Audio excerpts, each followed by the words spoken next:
welcome back to the show. If you live with a cat who has turned your upholstery into mere shreds, you're probably at your wit's end in terms of whether keeping kitty means abandoning all hope or just dealing with the fact that your furniture is not going to be intact. And joining us today on the show is one of our feline experts. Liz, thanks so much for being here today. My pleasure. And helping us with this important issue. So tell us, why do cats scratch in the first place? Cats scratch for several reasons. It's good stretching exercise for them. It keeps their claws healthy, and it also helps them mark their territory in a safe way. They have little scent glands in there that help with that. So there's a variety of scratchers available. As you can see, we brought tons of them to show off the different textures and things. Kind of run us through what we should look for. Well, this is your classic scratching post, and it's two different textures, the carpet and the sisal. It's nice and sturdy. You want a scratching post that's tall enough for cats to stretch their whole bodies out and that won't tip over when they're pulling on it.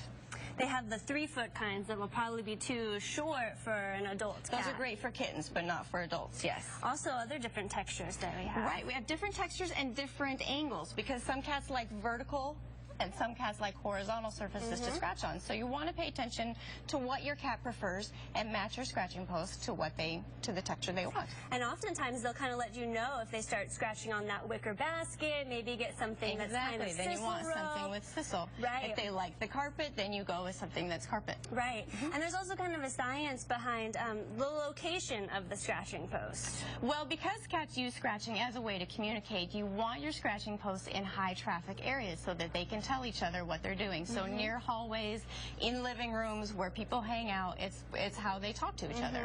So that area of your couch that they tend to be favoring, put a scratching post. Put a scratching post right next to that. You want to encourage them to use the scratching post while you deter them from using the couch. You know, many people would often just say, let's have our cat declaw. What are your thoughts on that? Well, the Humane Society does not condone declawing.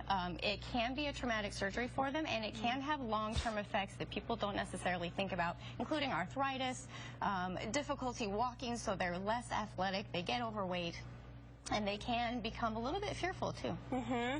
I've seen that in a few of my friends' kitties, that soft paws are a great alternative to declawing. If we have a photo of one of our feline friends sporting some of these fashionable claws. Tell us about these. Soft paws are really cool. They're little plastic caps. You trim your cat's nails and then you glue those caps onto their nails, and it prevents them from doing damage, but it still allows them to use their natural functions of retracting their claws and extending them.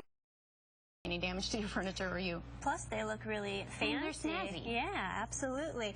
Of course, trimming nails is always the easiest alternative. Yes. I did a little trimming with Amelia here, and she tolerated it really well. Tell us a little bit about how to do that. So there are a few different kinds of nail trimmers.